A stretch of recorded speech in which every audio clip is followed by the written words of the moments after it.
Have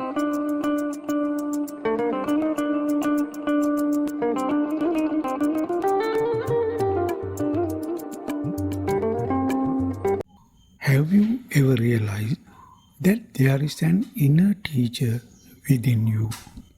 Call it whatever, the inner voice, flash of wisdom, guiding light, or simply intelligence. It is an intrinsic part of human consciousness. For convenience sake, let me call it here inner teacher.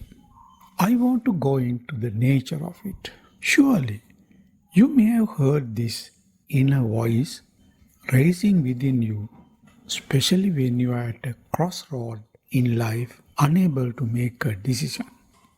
What has the inner teacher to do with us? His functions are to direct you in the right path of life, to motivate you to do good and lead a good life, to discriminate the false from truth, and to show the next path in your life. These functions are quite similar to that of a living teacher, aren't they?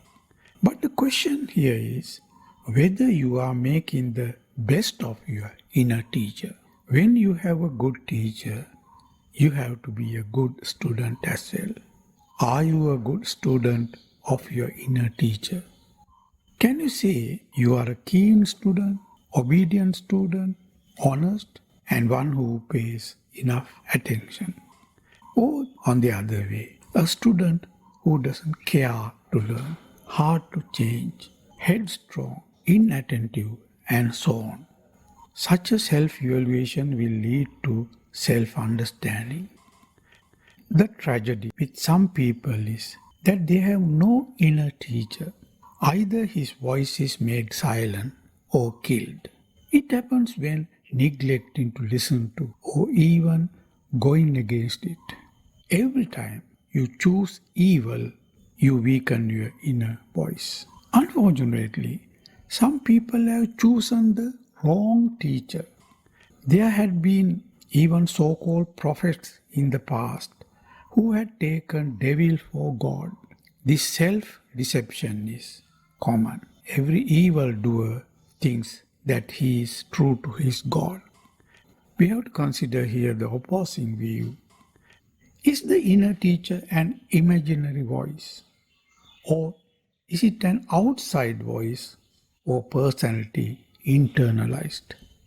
In fact, there are many voices in us, even contradictory ones. Just because you hear a voice inside, you can't take it to be the inner teacher's voice.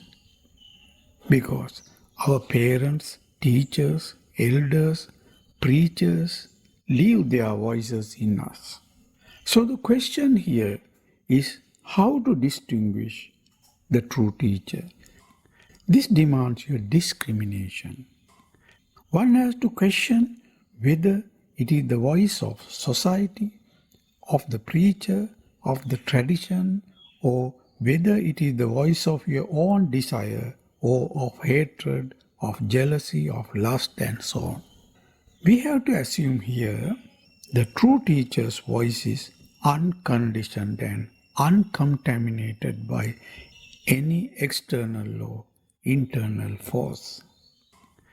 Materialists who deny the existence of an inner teacher may question, can there be such a pure voice in us?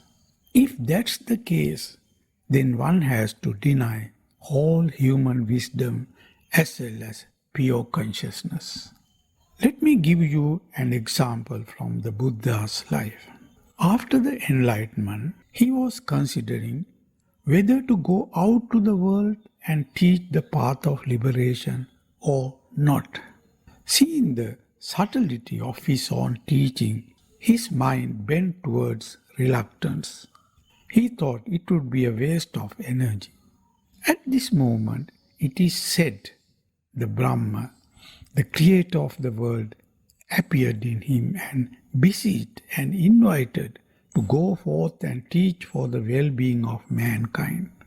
In fact, it is exactly the inner teacher's voice and not of any Brahma or God. There are such instances of inner guidance with every one of us.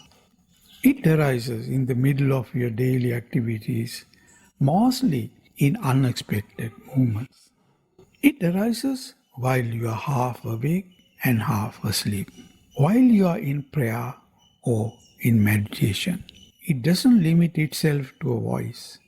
It takes several forms, such as vision or insight.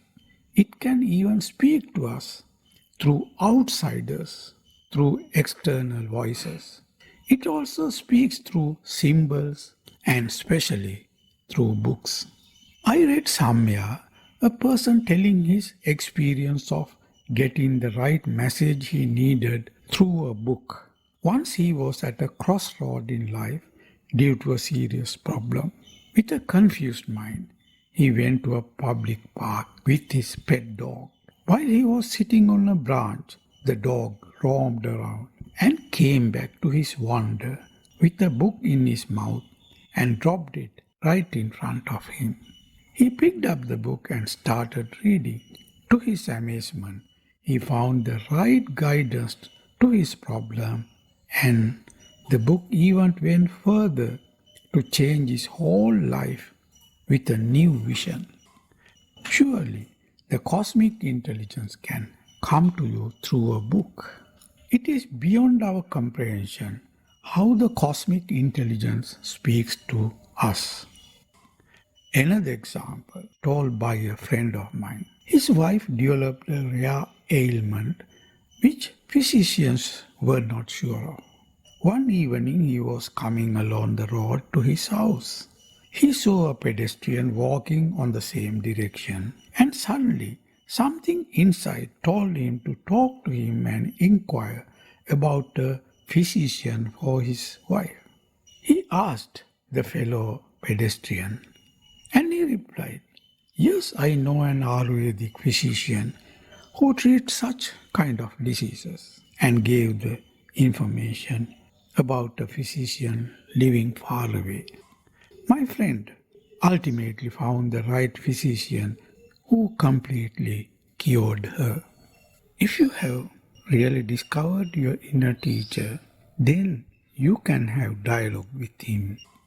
Get counseling and inspirations, just as a living teacher. He reveals the secret knowledge of the mystical side of life. After all, a teacher is one that awakens your higher intelligence. He shows the right path in life. Nature sends right teacher to us at various stages of life. They come, teach and go. A true teacher is one who helps us to discover our own inner teacher. In fact, a good teacher represents the inner teacher. One is a good teacher to the degree he or she helps us to discover our own inner teacher. Now, what if you ignore the inner teacher? We see quite a lot of such people around us. Obviously, the consequence is facing the natural outcome. Take, for instance, a case of excessive smoking. At the beginning, a warning from inside says, "Quit the habit." If the smoker doesn't care it, he begins to see subtle harmful effects arising in him. He also develops a guilty feeling. Then the warning comes from outsiders. He is made to witness persons adversely affected by smoking. Nature is trying to tell you something. Suppose the smoker continues the habit. Then comes the final blow. You know all that. Lastly, how to communicate with the inner teacher. For it, the mind must be in a state of calm. You reach such a calm in mind mostly after meditation. Listen deeply to the silence within and without.